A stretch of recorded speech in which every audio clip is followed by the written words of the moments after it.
Oz, is it okay? Can we begin? Can we start? Yes, you may. Okay.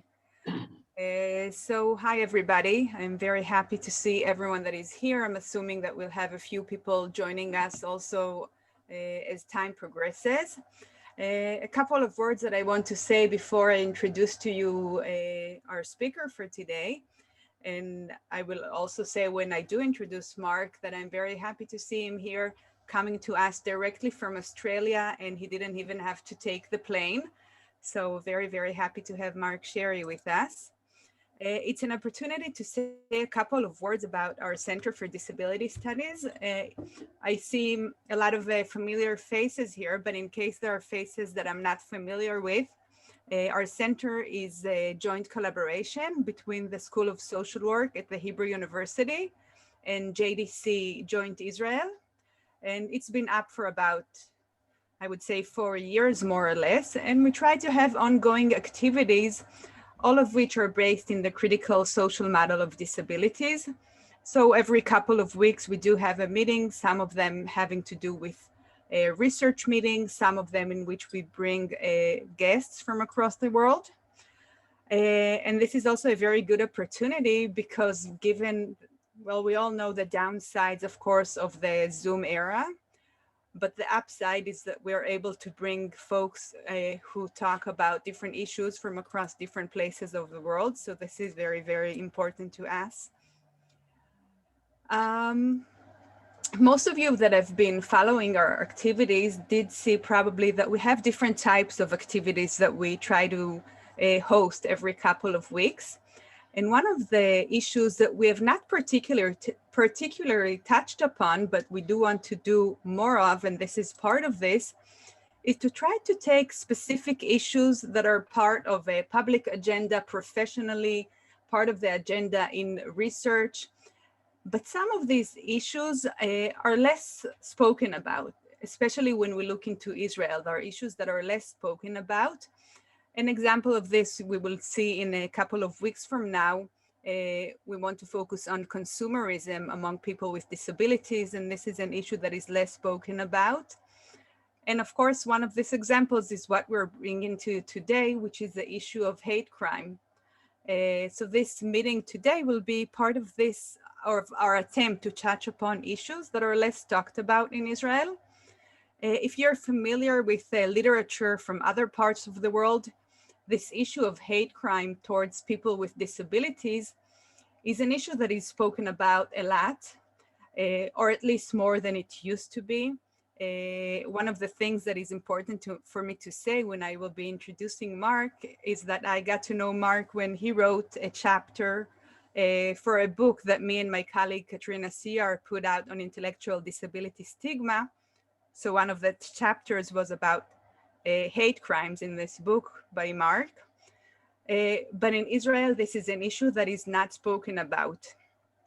I will also say that we wanted to have, along with Mark, an additional speaker coming from the Israeli scene, but unfortunately, we really could not find one because it's not spoken upon.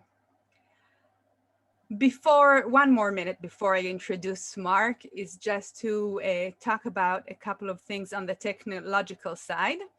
I will give Mark more or less about an hour, and then we will open it for questions and answers. You can all write, if you have questions along the way, feel free to write them in the little chat box. You can also see the CC sign. So we do have simultaneous translation. You just have to hit the CC sign and you will get this up for yourself. If you feel shy or you rather not ask a question in English, feel free to ask it in Hebrew or write it in Hebrew, and we will be doing the translation for you. Also an opportunity to thank all of the members of our center and everyone who took part of it. Ronnie Holler, who is the head of the center, Dr. Anat Greenstein, who is here with us, Dr. Neely Breuer, that I don't think is here with us, but she's about to have a baby today, tomorrow, or one of these days, and she will probably see this afterwards. And of course, our coordinator, Oz, who is taking part of everything actually in putting this all together. So he's the face to everything that we do.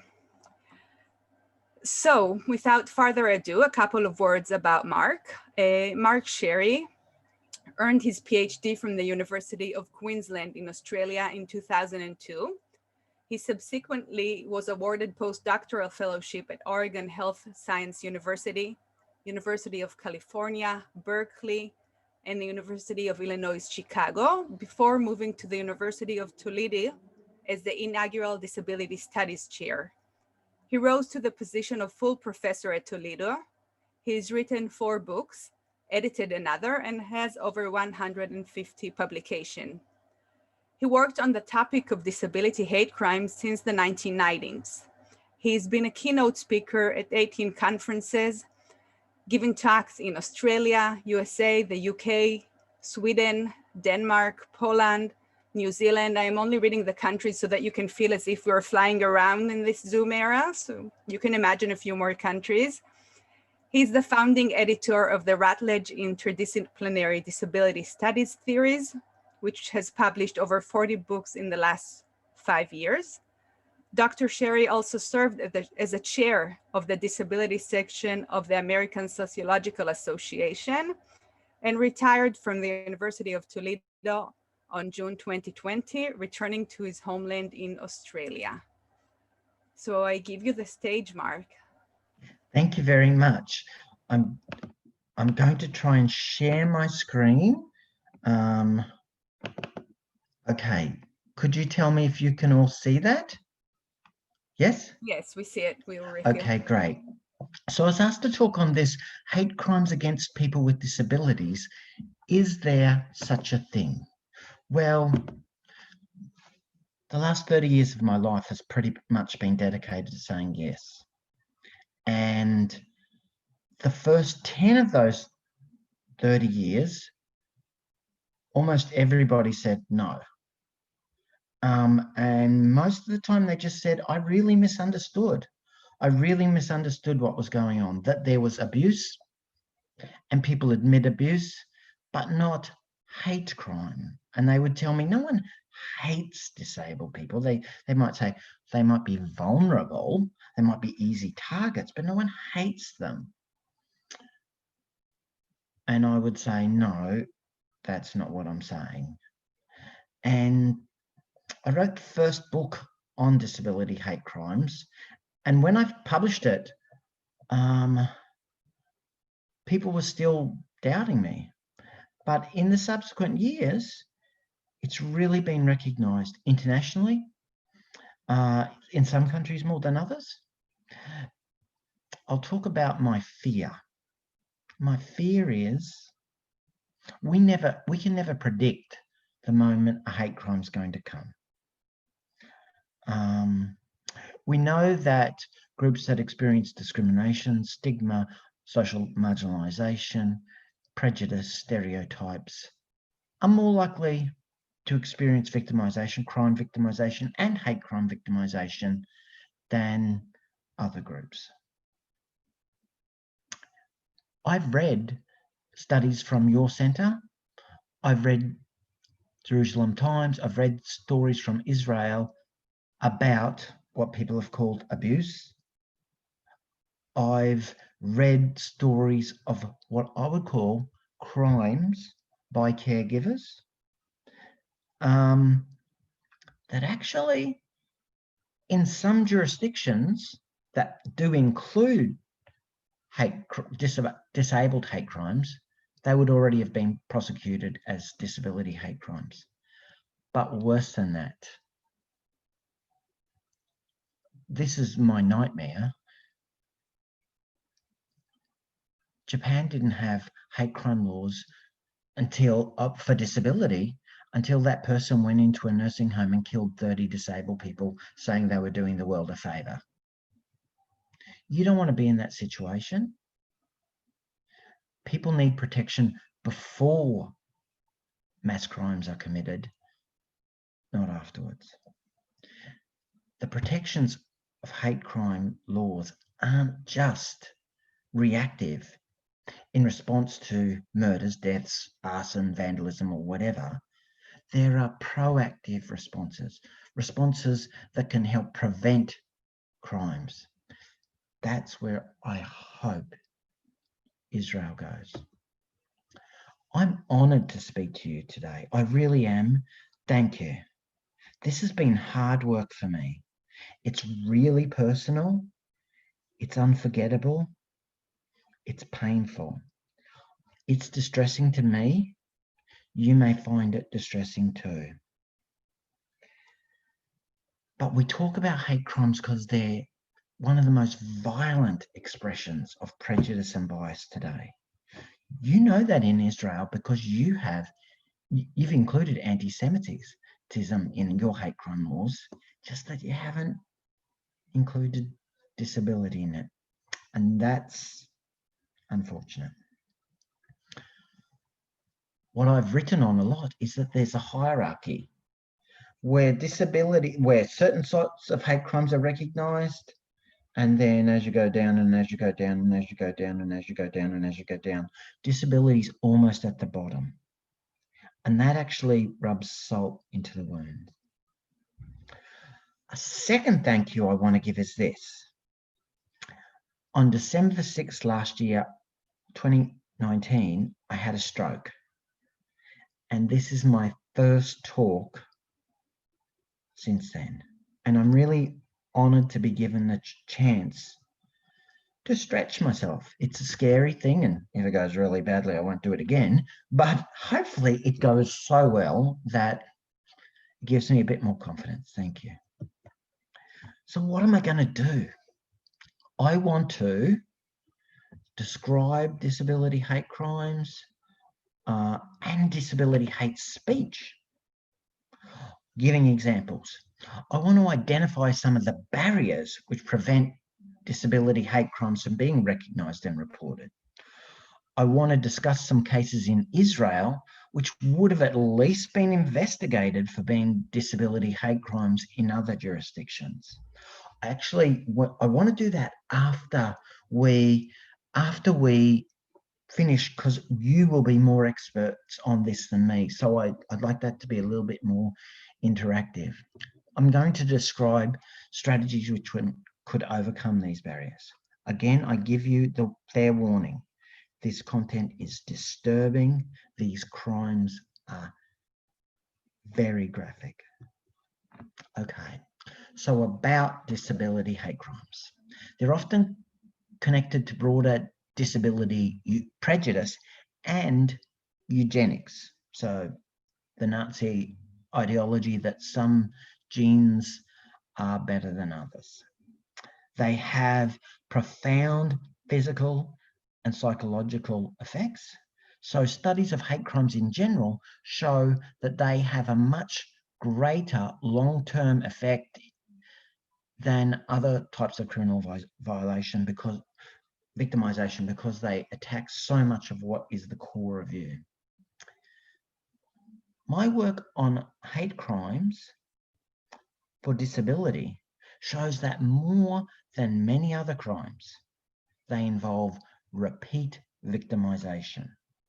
So you don't just rob the disabled person once, you rob them many times, or assault them, or commit another crime. They are usually not reported to authorities. They often involve multiple perpetrators and or repeat offences against a particular victim. So there's a pattern of both picking on one person a lot, or there are repeat offenders, what people in criminology call recidivist criminals, repeat offenders. They have an established criminal history against people with the same identity. So I have focused my work on crimes, on serious disability hate crimes that are hyper-violent and hypersexual. I have stood with families whose loved ones have been murdered. I have supported them. I have supported survivors who've lived, but been really damaged. Some other people look at more mundane or everyday hate crimes. That's not been my field. I personally have a heart for the victims. I'm not good at working with offenders. If you want to ask about like what helps offenders, I'm not the person to ask. My heart has been too scarred by the victim's pain. I'm not good with offenders in terms of... So what's my definition of a disability hate crime? Well, this is what I call it. A disability hate crime is a criminal act where the victim was targeted. These next words are important. In part or whole because of disability. I want to describe, for those of you who have vision impairment, I want to describe an image on the left of the screen. It is of a wheelchair that has been tipped over and there is a wheelchair user on the ground. It wasn't an accident that I used this photo. People who commit disability hate crimes, in my opinion, are very sick individuals. They call that a game. They say wheelchair tipping is a game that they like to do to people. People have died from this, people who use wheelchairs.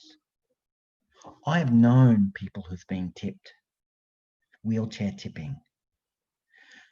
I've known people who have not gone to the police about it. I've known a person, one of the players in Brisbane, the town I am in, a professional football player, did it. He still plays for the team.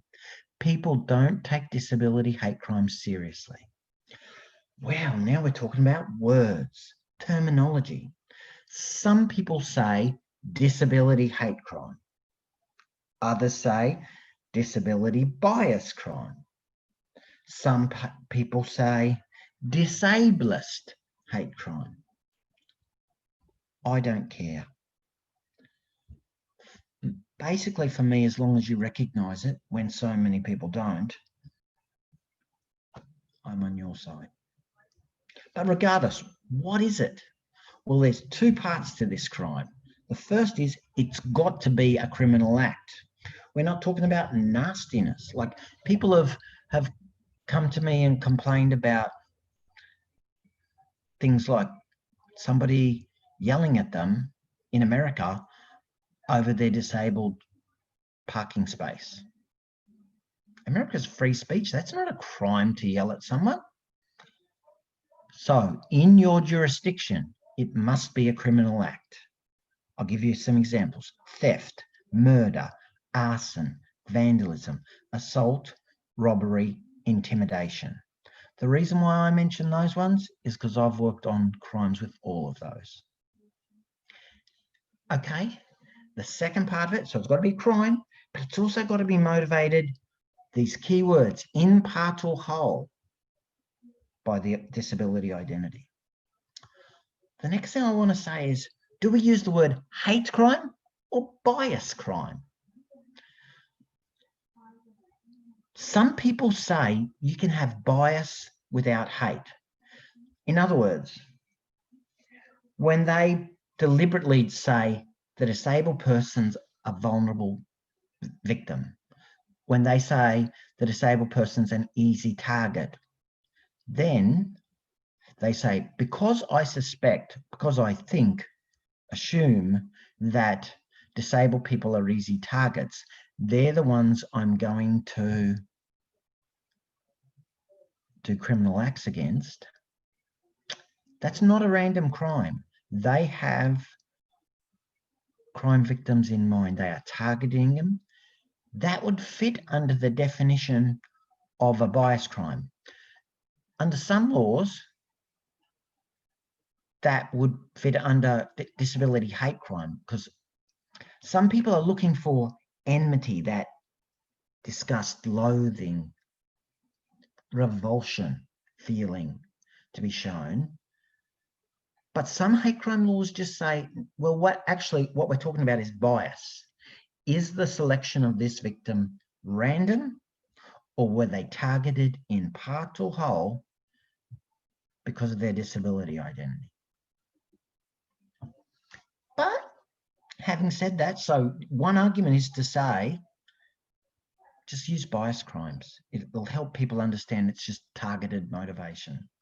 But I personally have always talked about hate. And there's a reason why, and that is because I've heard the hate speech. I've listened to the words of offenders. I've heard them say things like, they are so disgusting, they don't deserve to live, they're useless, and much worse. I've presented some graphics here that I got some time ago from websites. So there's a picture that I've put on the left of the screen, and it's somebody smiling, holding a gun, and there's an image of a bullet being aimed at the head of someone in a wheelchair. That page, that web page was called How to Kill a Spastic. I went to other websites, kill the retard. Retard is a word that's often used in hate speech. There's another gun being pointed at, the symbol of disability. This is a picture of a real life disabled person, and it's called I Hate Retards and Autistic Children. There are so many more I could have shown you. I could have shown you ones, I hate the word, people use the word midgets. I hate midgets when they're talking about people with dwarfism. I could have shown you so many.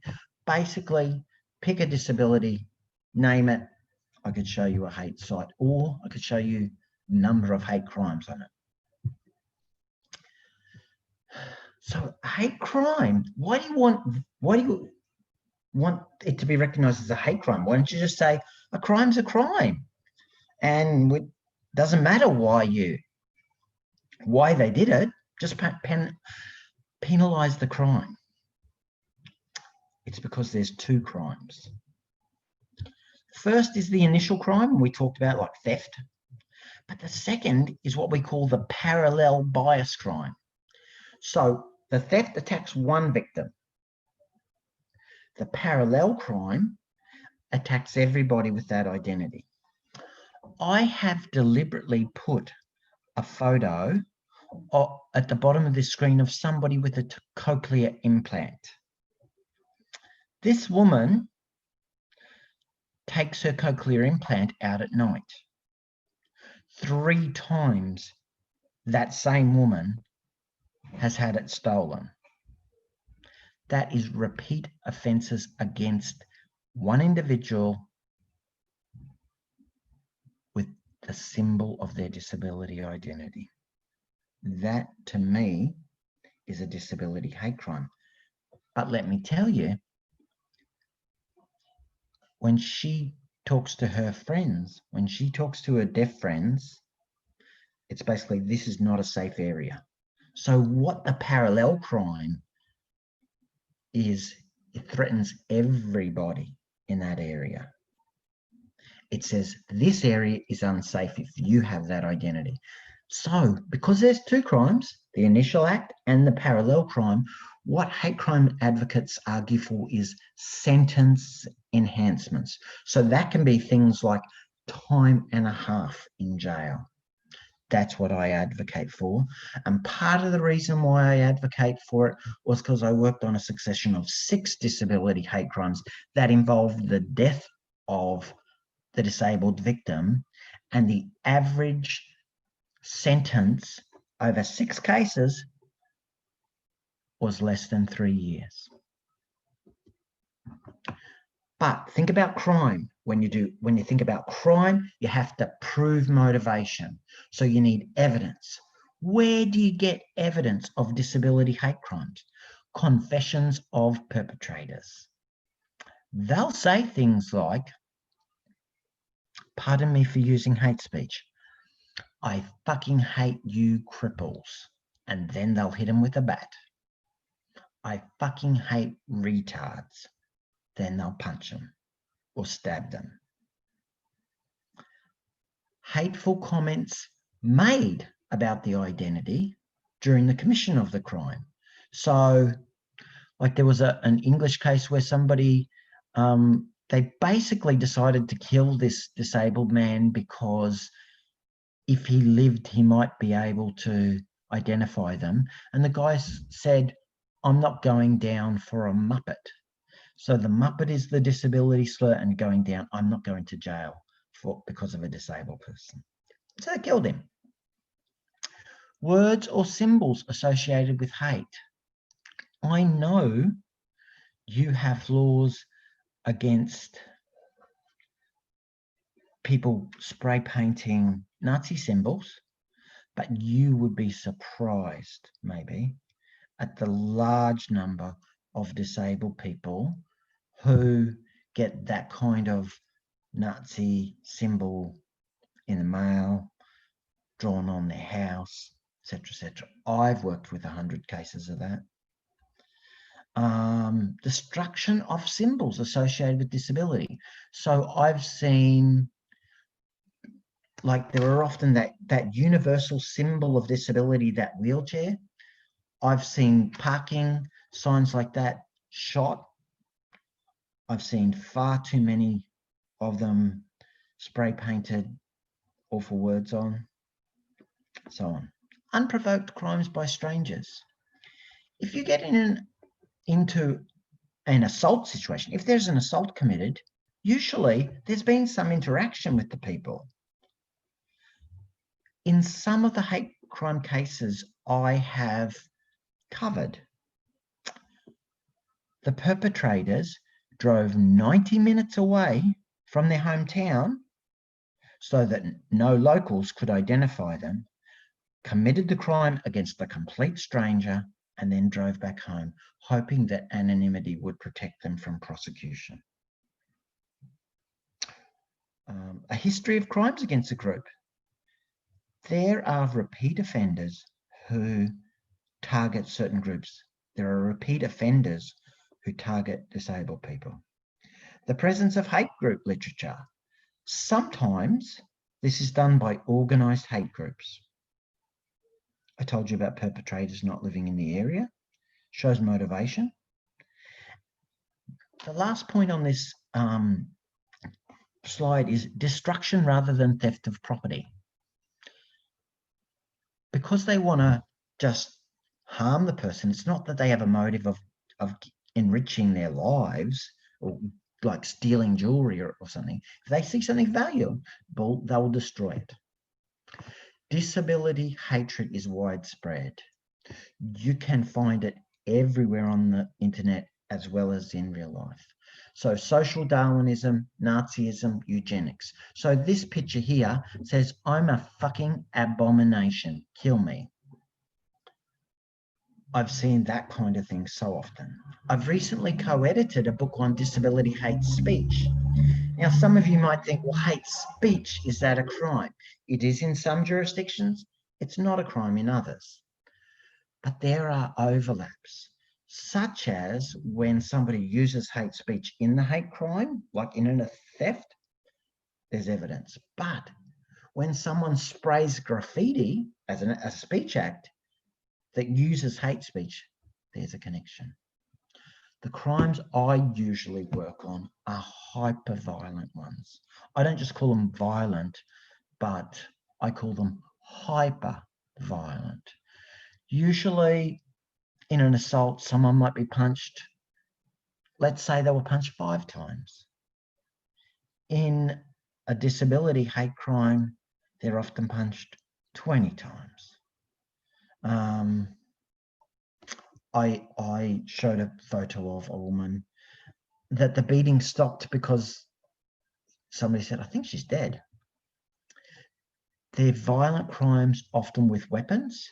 So this offender used a stick, and whenever he thought the disabled people were being, quote unquote, stupid, then they were hit with the stupid stick. This is a hyper-violent, targeted, disabled hate crime. He put a gun in the mother's mouth. She was disabled too, and said, "I will kill you if you go to the authorities." I said the wrong word, sorry. He will kill the 2 children if she goes to the authorities. One of the things I've spent the last couple of years on is many cases that have involved, I'll just say the words, I don't know if they translate into Hebrew, piss and shit. Or if you were trying to write an academic paper, human waste. Human waste as a weapon. I actually wrote about,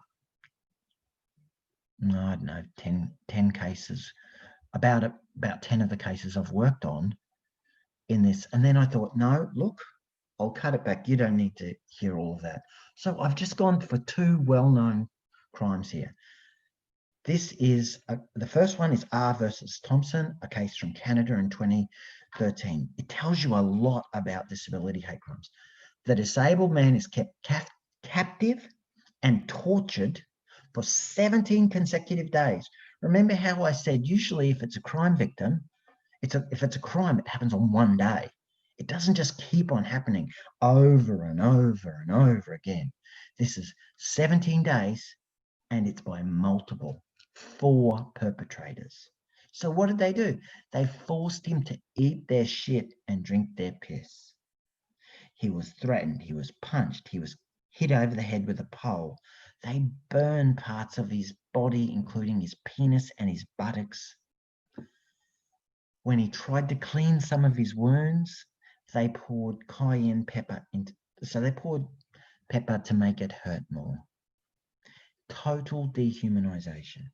Jennifer Doherty, she was killed. She's a 30-year-old hate crime victim, held captive for 3 days, 6 perpetrators, multiple days, forced to drink urine, feces, cigarette ashes, water, like bleach, a mixture of shit, piss, bleach, spices, and cigarette ashes. These are terribly cruel people. So on the right, I have put a picture of Sophia Weaver, the late Sophia Weaver. Her mum, Natalie,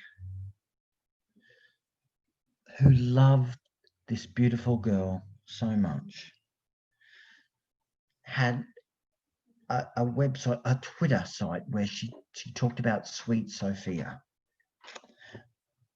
They did know that Sophia had a terminal illness. These people hate disabled people so much, the haters. They organised a campaign. So it wasn't just one person, it was a whole group of people who did this.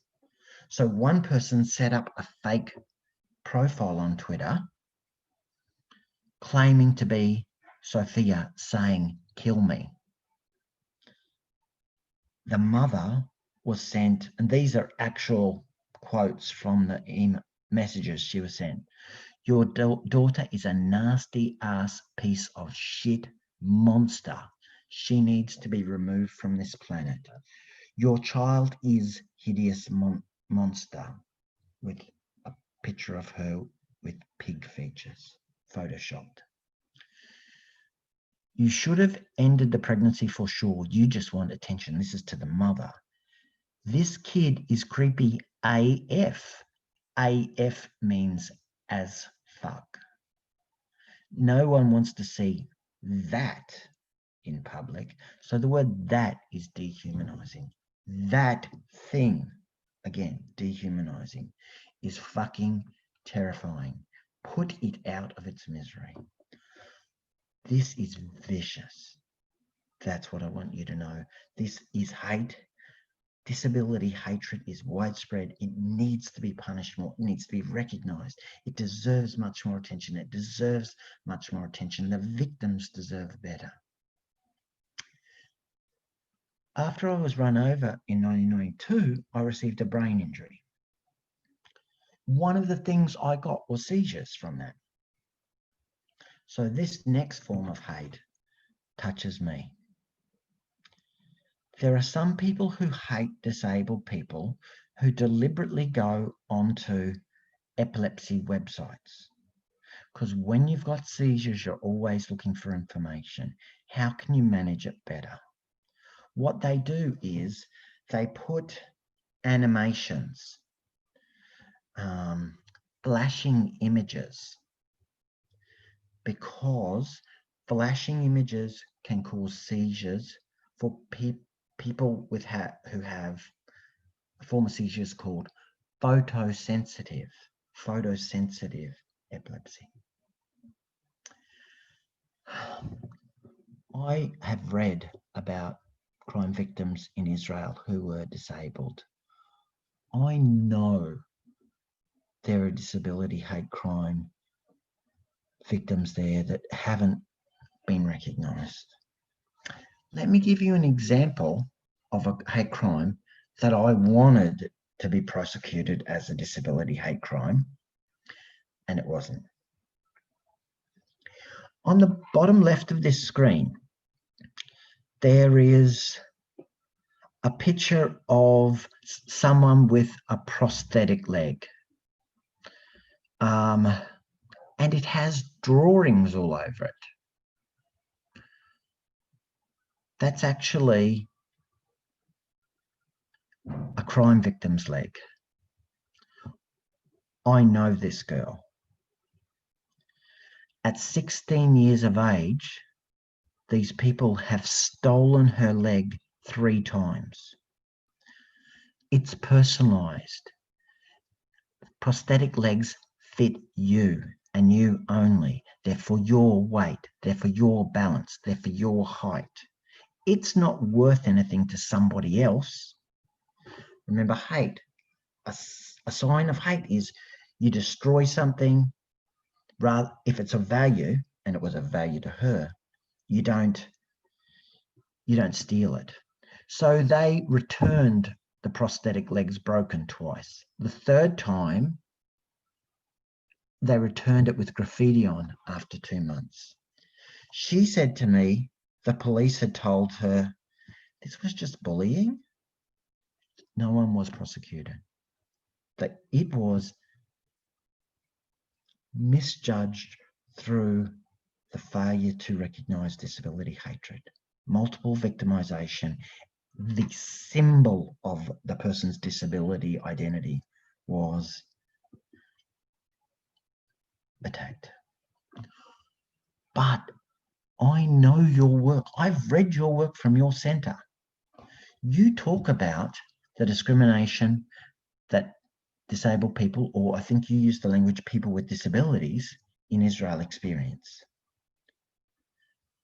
All my work says that people who experience high rates of discrimination, stereotyping and prejudice are more likely to be crime victims. That's disabled people. Disabled people actually experience much higher rates of all forms of abuse. Physical abuse, sexual abuse, financial abuse, and emotional abuse. You might be thinking, well, why don't we just call it abuse? Why are you using this word hate crime? There's 2 reasons. The first, people in the disability sector often say, this was abuse. What happens is, somebody comes into a disabled person's room. They're in, let's say, a nursing home. They rifle through the chest of drawers. They find their wallet. They rob them. Okay, that's theft. That's a crime. It's not recognised at first. It's just noticed that the person's money's missing. They come back a week later. They rob them again. for me, I'm starting to see a pattern of repeat victimization. They rob another person in the nursing home. Now I'm seeing targeted victimization of disabled people. But even if they didn't, if they just robbed that person twice, but they got caught by somebody at the nursing home, what usually happens is someone goes, let's say, to the head nurse and says, there's abuse going on here. And they say, really? What kind of abuse? Financial abuse. And they say, well, we won't put up with that. And they call the person in and say, you're fired. That really breaks my heart. I don't want them to be fired. I want them to face police charges. I want them to be arrested. Unfortunately, in the disability area, so many people think, oh, abuse. Inside the disability area, we think, well, if you abuse the clients, we'll fire you. They don't think, if you commit theft, we'll contact the police. So I tend to try to avoid the word abuse unless it's in a specific jurisdiction with particular meaning. But even then, I promote the use of disability hate crime language. I've read your work from your centre that documents the social exclusion and marginalisation that people with disabilities, as you call them, in Israel experience. That makes for more crime victimisation. Disabled people experience all these things. Higher rates of being runaways from their family, more likely to age out of foster care, lower levels of education. All of those factors make you more likely to experience crime victimisation. Reliance on others. If you rely on someone else for food, that gives them power. If you rely on them for accommodation, if they control your money. Let me give you a very specific disability form of hate crime. If they control your medications.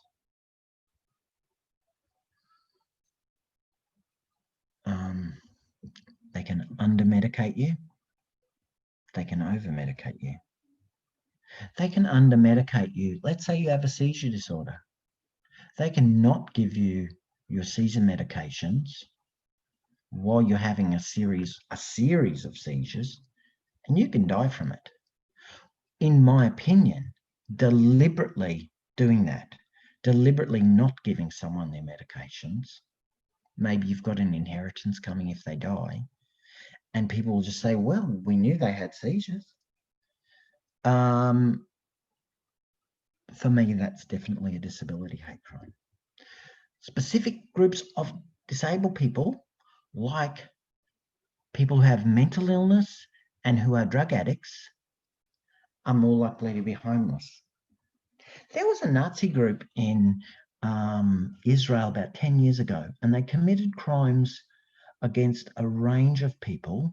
And one of the crimes was committed, it got note because they were citizens of Israel. They'd come there, they'd had grandparents that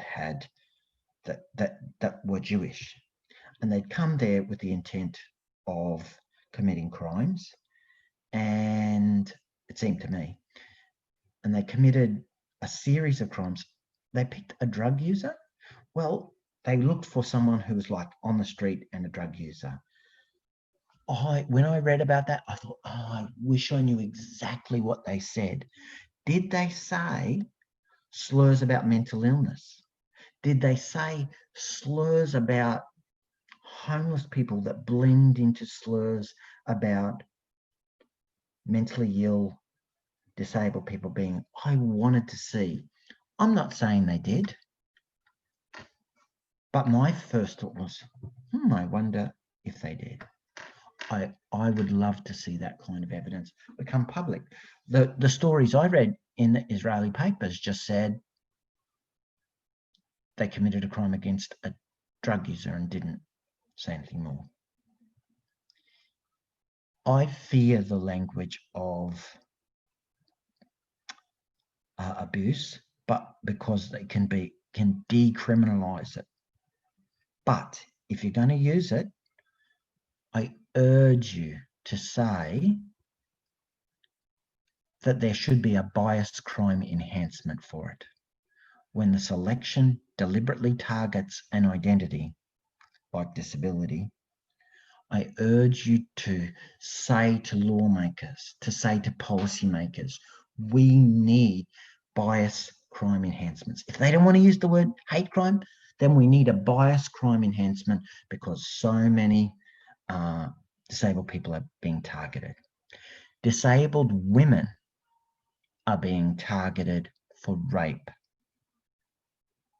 That's a really common hate crime against disabled women. I want to talk to you about a case very, very disturbing. This is the first disability case ever prosecuted in the world. It could trigger you. Look after yourself if it does. It could trigger PTSD. I just uploaded a symbol of a wheelchair with a red line through it, a cross through it. That was from another anti-disability hate site that I saw. So Eric Kroc-Mullock has a cognitive disability, a hearing impairment, speech impairment, a heart condition, and someone very extremely short. He was the victim of a disability hate crime for 15 days. Remember, repeat victimization, multiple days. During this period, he was repeatedly beaten, threatened, sexually assaulted, kidnapped. This was the first successful prosecution of disability hate crime. I can talk to you about my conversations with the prosecutor in the question and answer period if you like. What does it show for me, this case? Destruction rather than theft of property, hyper-violent behaviour, sexual violence, repeat victimization, lack of reporting. Okay, he carried a stuffed toy whale and they took it from him and cut it up. Then they told him he was going to have to eat the stuffing. His necklace was ripped off. His cassette tapes, which were precious to him, were broken. And the perpetrators took the tape from the broken cassette, wrapped it around his neck. Hyper-violent. These hate crimes are really just one punch. He was strapped to a plastic chair with his feet, legs and mouth taped together. His head and his eyebrows were shaved, and then hot water was poured over his head. There were men and women attacking him. They attacked him with a brass metal rod, a toilet brush and a towel rack. He was kicked, slapped, his head was sprayed with hairspray and the vapors were lit on fire. They flicked cigarette ashes into his mouth. The sexual crimes are often disgusting. He was stripped of his clothing. He was told that he would not be able to leave the toilet unless he put on women's clothing. They used his tie to stuff a bra that they forced him to put on. He was sexually assaulted with a string of wooden beads. Called him an asshole, said to him, "Whose dick do you want to suck?" So this hyper-violent, hyper-aggressive, hypersexual activity. Repeat victimization. If you have an argument in the street with someone and it ends in a fight, that does not happen for 15 days in a row. If you have a hate motivation, you will come back and you will attack that person over and over again. These crimes were committed over 15 days. They said to him, if you tell your parents, if you go to the cops, we're going to wait till your parents are in the house and we're going to burn the house down. We'll kill him. This man who loved his parents so much suffered in silence because he thought he was protecting his parents. So what happened? On the final night of these attacks, they let him put on his clothes and then they ushered him into a car. They put a pillowcase tightly around his head and they took him to a woody area and they walked him into trees. And he, of course, hurting him with the branches. The men went away for a brief period, leaving the women there. They weren't paying much attention to him, and he found a way to escape. Somebody drove him to the police. Somebody who saw him fleeing came across him. I want you to think about this. This is not some abstract thing. What would you do? What would you do if a hate crime happened to you and you were intellectually disabled? Would you tell anyone? Would there be anybody think of a intellectually disabled person you know. Is there anybody you would tell? Even if there was, would you go to the police? What might hold you back from reporting it? Whether it's to a friend, whether it's to a disability worker, whether it's to the police. Now think about it from your point of view. How could law enforcement have helped you more? How could they have been more accommodating to your needs? So let's think about it. Why aren't more cases reported? Mark, Police, just to let you know, they're about 10 minutes, 9 or 10 minutes. Okay, thank you. Just to let you know. Good, I really appreciate it. I wanted to know that. Okay. Why aren't more cases reported? Firstly, fear of retaliation, like Eric. Think you're going to get killed. Fear they won't be believed. If you've got a mental illness, people always dismiss you and say, you're crazy. Fear that even if you do report it, nothing's going to happen to them anyway. And often, disabled people have experienced a lifetime of injustice that have created that situation. Being bullied and brainwashed into thinking you deserve it. Not recognizing that what you're experiencing is a crime. I'll just say I have asked the people at the centre, the disability centre there, to share these PowerPoints with you. So you can take them away and you can look at them. And we could talk on Facebook. So I don't need to go through every one of these. I'm going to give you a personal story, okay? I was having a seizure and I don't want to say the person's name. I called the person to assist me. I was at work. I said, I need to get picked up right now. I wasn't having it. I was about to have a seizure. I said, I feel like I'm going to have a seizure. You need to come and pick me up right away. That person was watching a TV show that they liked and was pissed off that they had to do it. I got downstairs out of the building and I was having more neurological symptoms. I couldn't use my arm to open the door. I was going weaker by the minute. And so I said, please help me.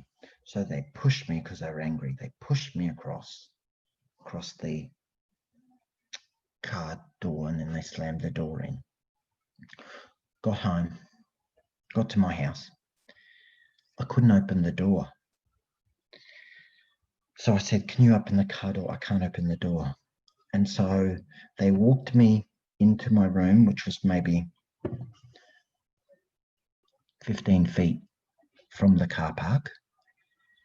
And I couldn't get down on the bed. So they just pushed me from behind and I fell straight flat onto my face. I shit myself with a seizure. They got furious at me because they wanted to watch their TV show. They left me in the bath. I said, I need to wash because I had shit all over me. I need to have a shower or a bath. I couldn't stand in the shower. So what they did is they got me into the bath, filled it up with water, left me there, and went and watched their TV show. And I can remember thinking, as the water's coming up, I'm thinking, don't let your head go down under the water or you'll drown. The reason I say that is not to get your sympathy. It's to tell you, I didn't realize that was a crime. That's why many cases aren't reported. I beg you, if you're a victim, please tell someone. Institutions like nursing homes I mentioned before, there have been ones in Israel. Every disability institution's got a power imbalance between the staff or the families and the patients or the clients. There are 2 stories I put up. An Israeli home workers charged for abusing their elderly residents. Older people are often disabled, and disabled people are often in aged care homes. More and more people think it's funny to commit these crimes. I've uploaded a picture of a woman who is committing a crime. On the left is the video she uploaded to YouTube. It says, somebody asked her, "You're recording this for entertainment?" And she goes, "Yes." There is money to be made out of disabled people. Stealing their checks is a common crime. It's not just financial abuse. And sometimes the people are organized. They trade clients, like they're stealing the client's money, not giving them appropriate services. Then they trade them between what I would call pimps. And they make money off it. In the best cases, in the best jurisdictions, this has been recognized as human trafficking. Think about that. So many of these crimes I'm talking about have happened in Israel. I've read the papers there. When we see disabled victims being the victims of residential burglaries, and I've seen it in Israel cases, or vandalism or theft of personal belongings, I want you to go away saying, why that victim? Was it because they were disabled? That is a path to explore every single time. Was this person targeted because of their disability? If so, now we're talking about bias crime or disability hate crime. Wherever there are disability institutions, there are power imbalances and there are predators. There is a tiny proportion of workers in disability institutions who are predators, and they go there because the places have a culture that enables abuse. There's a disabled Israeli rape victim still living in residential care after an attack. I told you about the sex crimes against disabled people. This is a Holocaust survivor who'd been abused, had been the crime victim many, many times. One of the first people in Israel to die of COVID, she had been abused by a carer, someone in a position of power. Don't think that disability hate crimes have to be just about disability. Remember I said a hate crime is motivated in part or in whole by the bias, like in this case, anti-disability bias. Anti-Semitism and anti-disability hatred often overlap.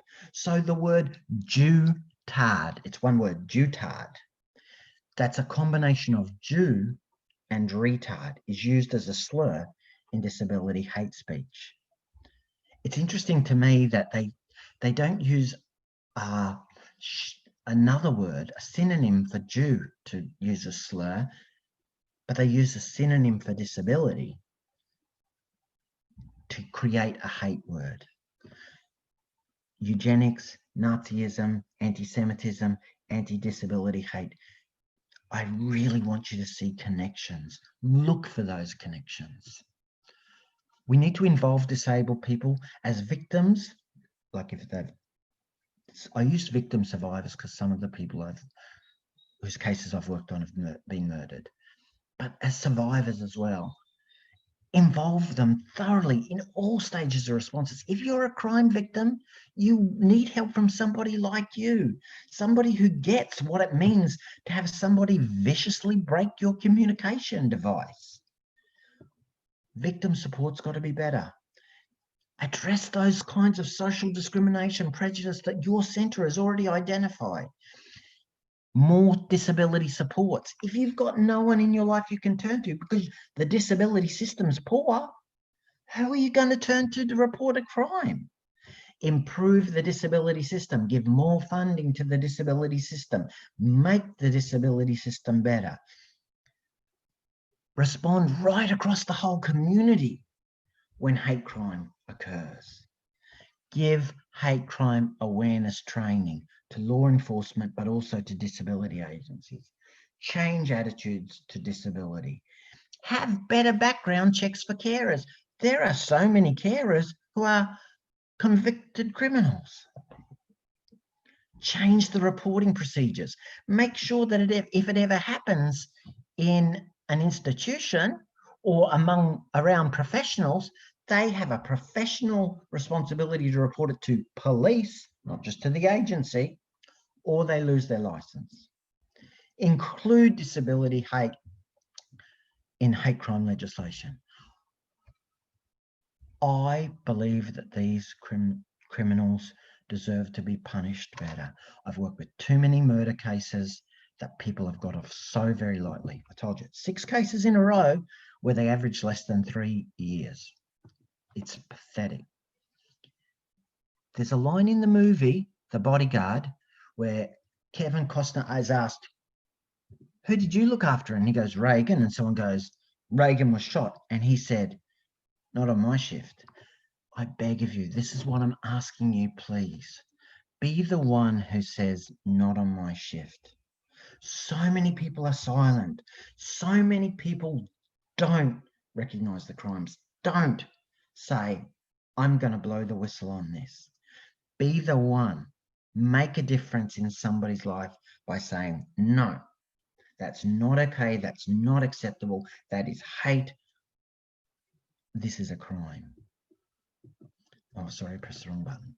My final message, don't wait to some shocking massacre, which wouldn't really be that shocking given the level of disability hate in the world, that is hyper-violent and hypersexual, whether it's to one individual or to a group.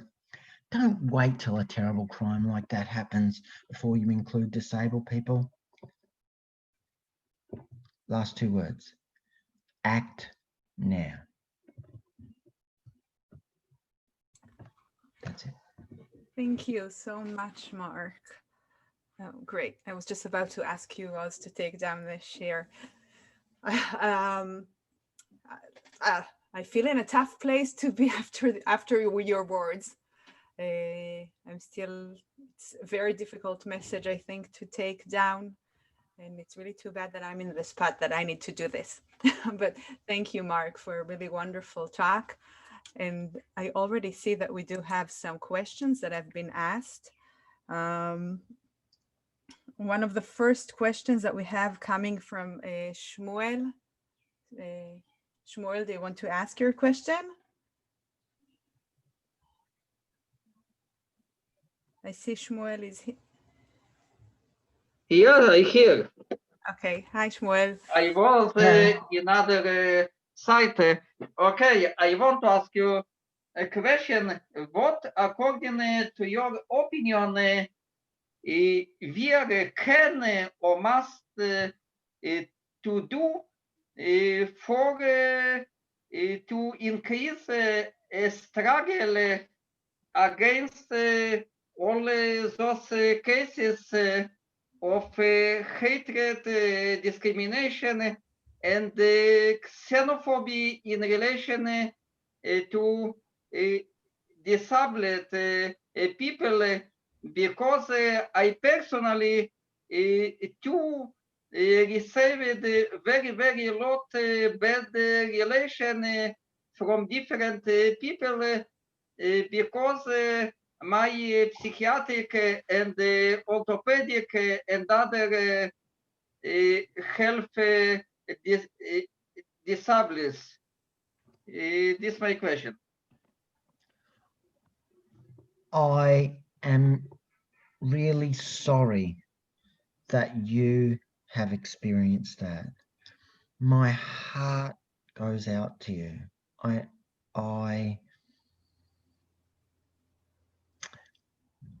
think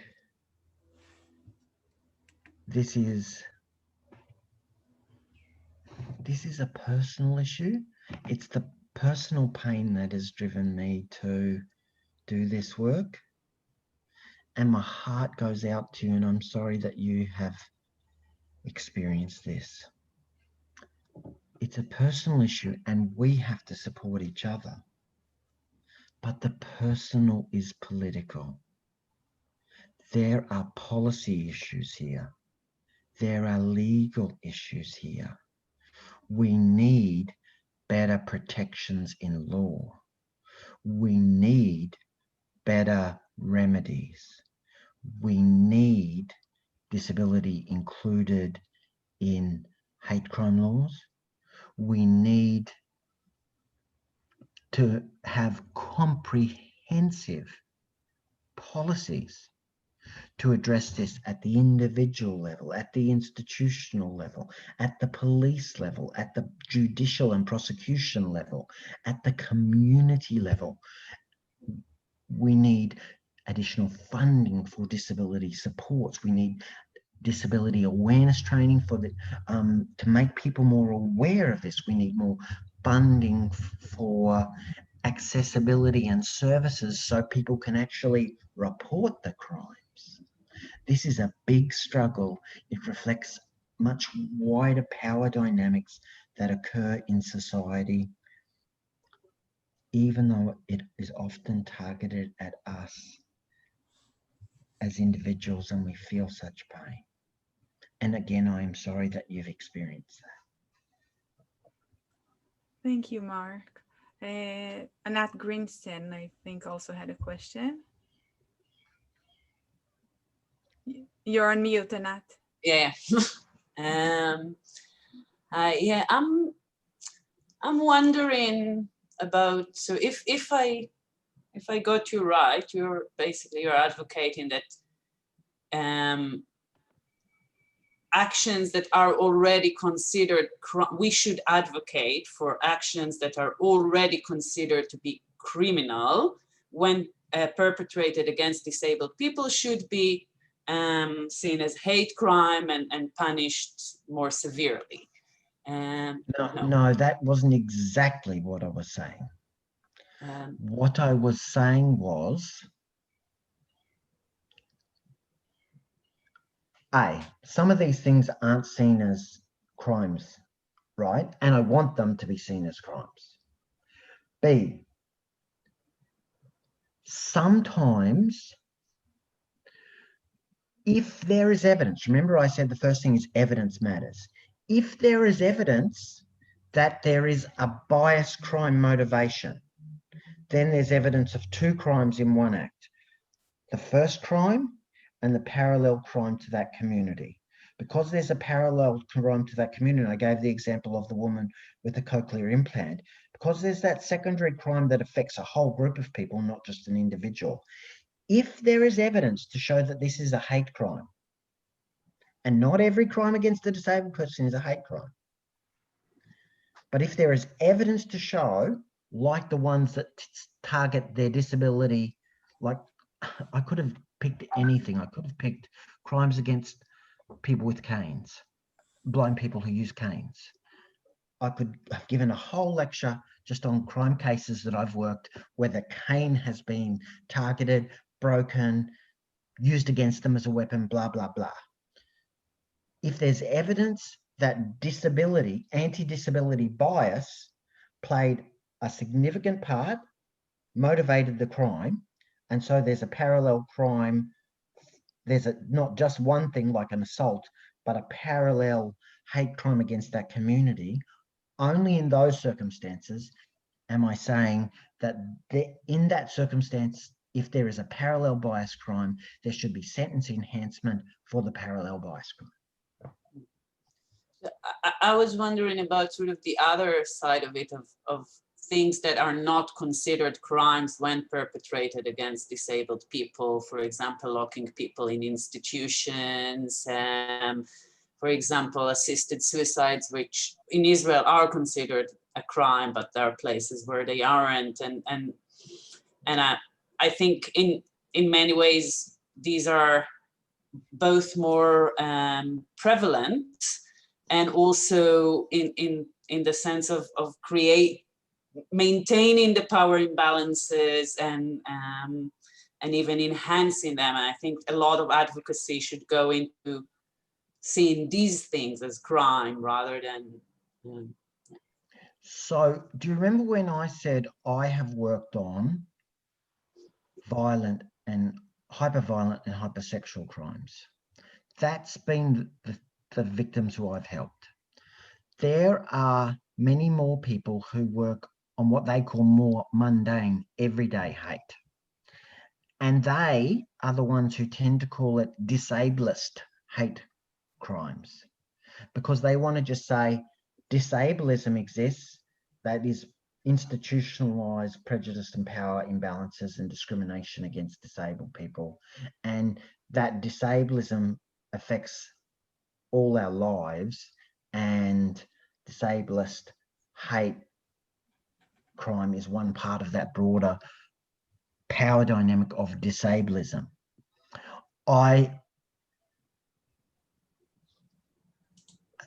Somehow or another, the crime cases that I've got involved with have been more serious. Somebody typed a very important thing, and it was, are crimes against service dogs a hate crime? Absolutely. I used to have a seizure assistance dog. His name was Wally. There's always a photo of him near me. So his full name was Wally the Great Man. And like, there's not a room in my house that I don't have a photo of Wally.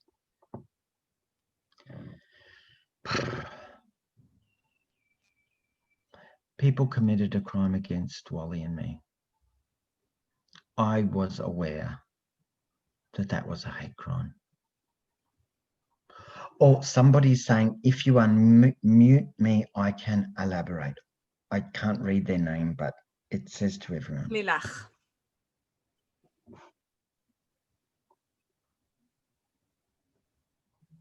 Lilach, I think you can probably unmute yourself, no? Or Oz, you need to unmute her. Now, can you hear me? Yes. Yes. Hi. So it was me asking a question. And I'm asking, my son has a service dog for mobility and medical alert. And he's a child, he's a 13-year-old boy. And so we are not sure exactly if it's because of his disability or because of his service dog or because of the fact that he's a child. He has many risk factors regarding crime. Victimization. Right. Yes. But generally he had a few occasions, unfortunately, where people would grab his dog, try to hit the dog, take it away, release it from its gear, his harness, claiming my son to be abusing the dog, like animal rights people who advocate for animal rights are saying this is an abuse of the service animal, and you are crippled and you're not, you're trying to make the dog like you, hurt him like. So once you say you are crippled and you're trying to make the dog like you, everybody, we just heard disability hate speech in the commission of the crime. So there's the crime of assaulting the dog, and we heard evidence of anti-disability bias, you are a cripple. So they're directly connecting their behavior to an anti-disability bias. We've got a disability hate crime.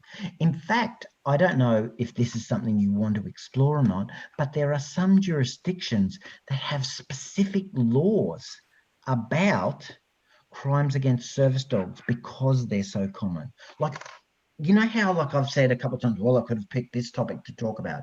I could have given a talk just on crimes against service dog users. Okay, but unfortunately, That is a disability hate crime. Because, like I said, he didn't record it or anything. So Your word is always, you can testify about what happened to you, always. And in some cases, some people are so prejudiced that if you're disabled, they don't believe you. But in some cases, they will think this is a vulnerable victim and listen to you potentially even more. I wish you luck. I am sorry that this has happened to him and his dog, and I wish you strength. thank you. Yotam Zora wanted to ask a question. Oz, can you unmute Yotam? כן, אז אני אדבר בעברית, כי האנגלית שלי בקאנטים. Yotam is going to ask in Hebrew, I will be translating him.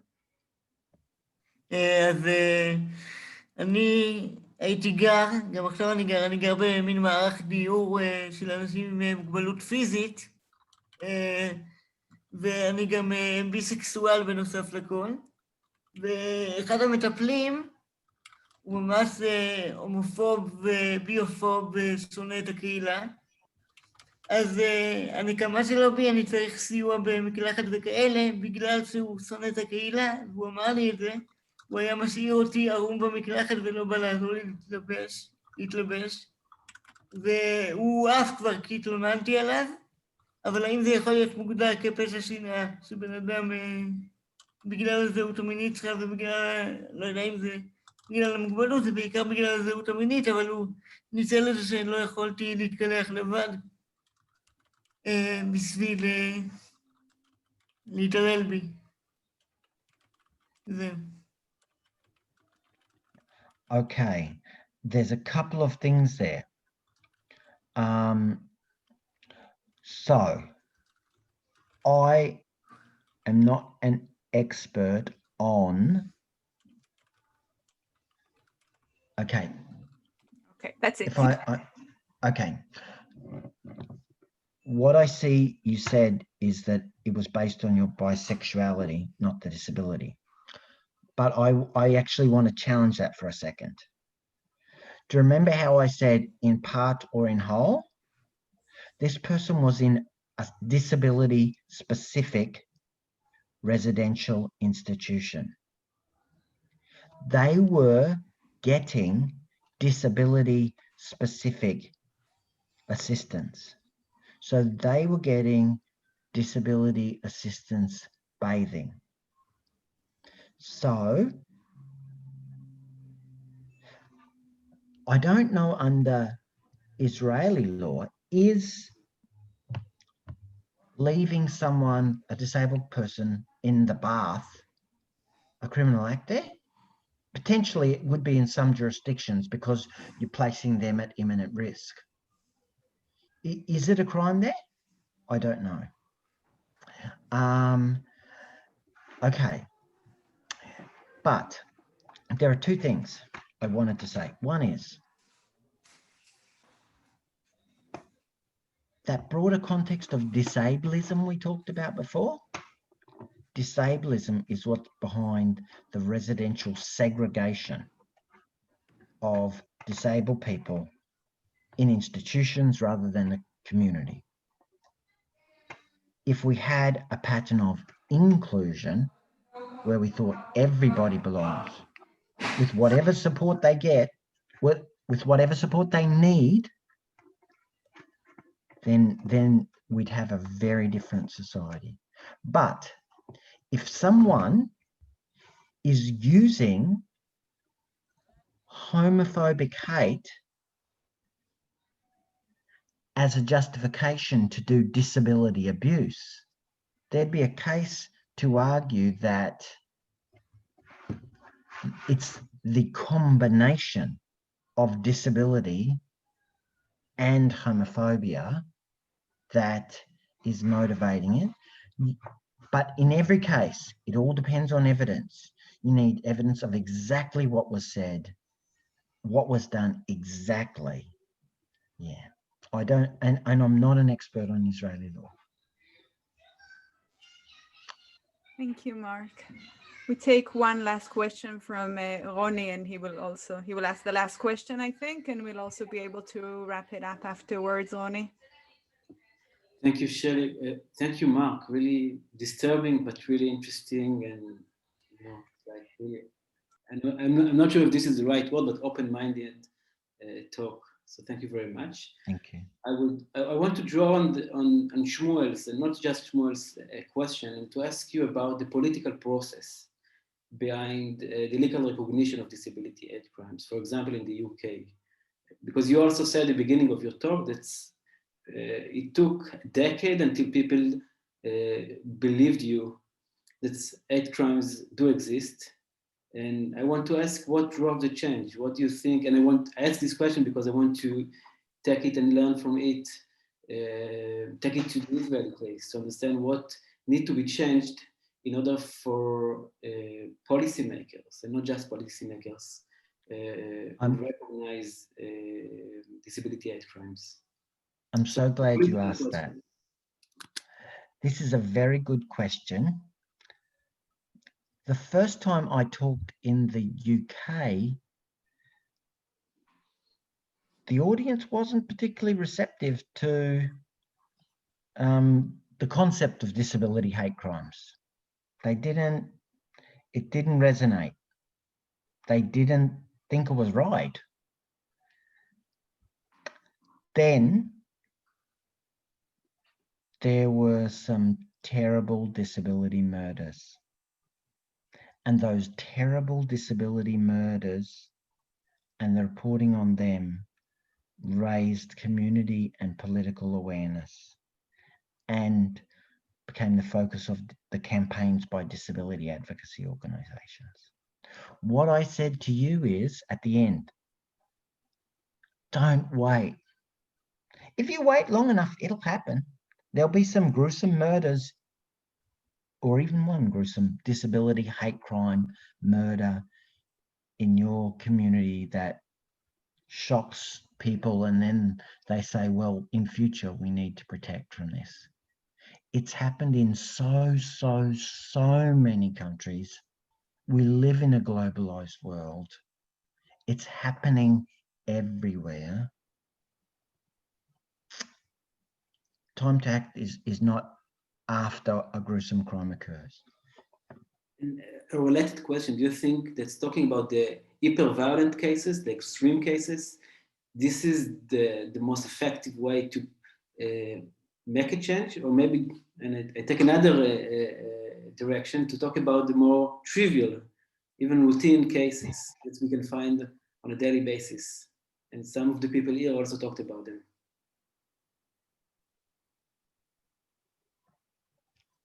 I think it's important to recognize both. I personally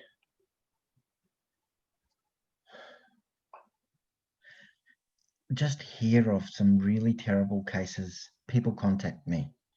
And then once I hear about them, then think, well, I've got to do something. And then I don't have time to, like, I don't have time to work on things that I'm not saying are less important. But for me, there's only one of me. And if somebody tells me somebody's hitting me with a weapon and threatening to kill me and blah, blah, blah, then I feel, well, I have to do something. I have to do something. And then I just drop everything. And then like before I got into this, I used to do that general disability advocacy, that talking about that broader disablism, power dynamic, trying to change society at all different levels. It's just that when I saw crime victims in person and so, it was just too hard. It was too hard to walk away. Somebody just asked a question about invisible and visible disabilities. Okay.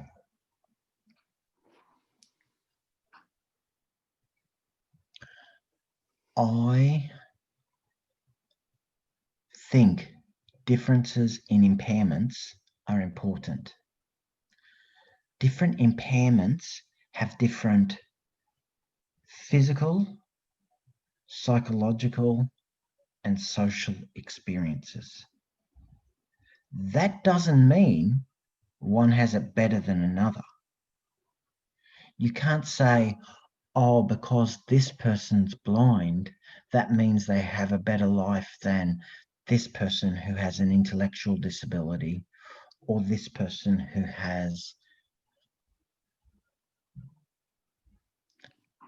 is an amputee. There are differences even in Israel between people who acquire an impairment through war and those who don't.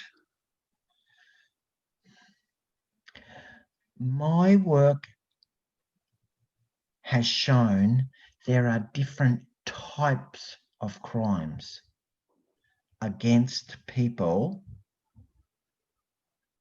with mental illness, for instance, compared to physical impairments. But there are it's far more complex than that. So like if the person has an assistance dog, there's a whole subcategory of stats that I could talk about that. If the person has an impairment, but they don't look disabled, to an offender who thinks disability must be visible, that can be motivation enough to commit a crime against them. If someone has a mobility impairment, like I could have given a whole talk on this because I've got stats on it. If somebody has a mobility impairment, that means they take longer to get out of their car while using a disabled parking space. That is a much higher rate of crime victimization. That place, a disability car parking spot, is a much higher site of crime victimization than any normal car park. So that, like, you're all disability experts or people who've had that lived experience. You can think, oh, what kind of impairments involve transfers that might take longer? And then there are two parts of that. If the people think you're not disabled and then they attack you for using it, or they think you're disabled but you're taking up too much time or too much space or whatever. We don't have to make sense of their hate motivations, but we do have to recognize them as hateful.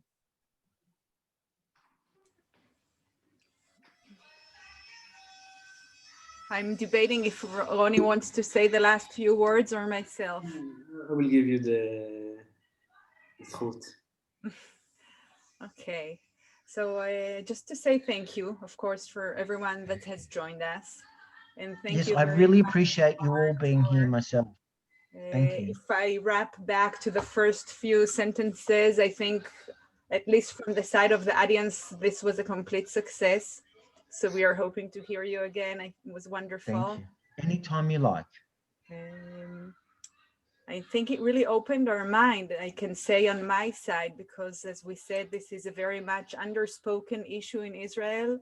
And I think it's clear to the crowd here that it has to be spoken up a lot more than it has been. So this is now, I think, up to the folks sitting here and other folks who will be seeing this through Facebook and other ways to take it upon ourselves to enhance this field. So I appreciate very much this talk, and thank you everyone for seeing us. Until next time. Thank you. Bye. Thank you.